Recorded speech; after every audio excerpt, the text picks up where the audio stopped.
瑞典位于北欧斯堪的纳维亚半岛的国家，与挪威和芬兰接壤，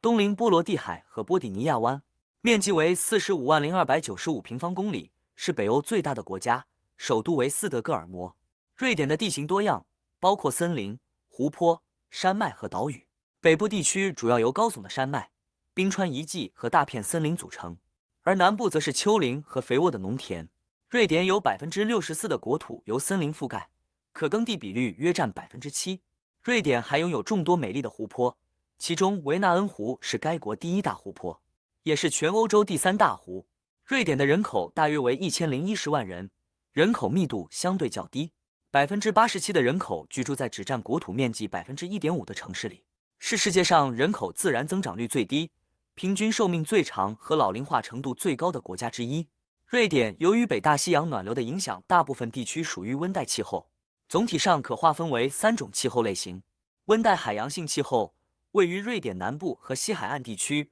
包括斯德哥尔摩等城市。这些地区夏季相对温暖，冬季相对温和，降水分布较为均匀。冬季降雪，但不一定大量积雪。温带大陆性气候位于瑞典中部地区，如乌普兰地区。这些地区夏季较短，冬季较长且严寒，降雪较多，积雪时间也更长。亚寒带气候位于瑞典北部和极北部的地区，这些地区夏季短暂而凉爽，冬季极寒且漫长，经常有大量降雪和厚厚的积雪层。随着季节的变化，瑞典各地区的气候也会有所不同，但总体上是一个4季分明的国家。瑞典是一个君主立宪制国家，国王是象征性的元首，实际上政府由议会控制。瑞典有悠久的历史和丰富的文化传统，是维京文化的发源地之一。瑞典是诺贝尔奖的发源地，除了诺贝尔和平奖颁奖典礼是在挪威首都奥斯陆举行，其他的诺贝尔奖颁奖仪式都在瑞典举行。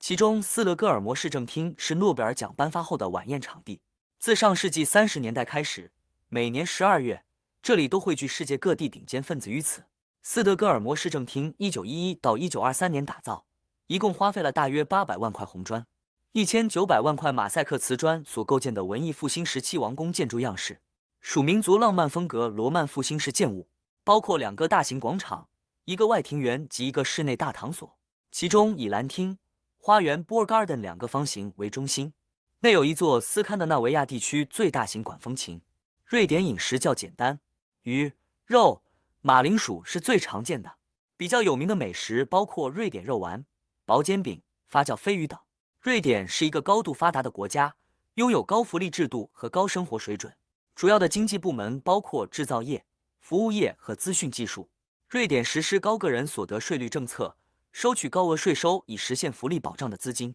瑞典的自然环境非常美丽，拥有许多国家公园和自然保护区，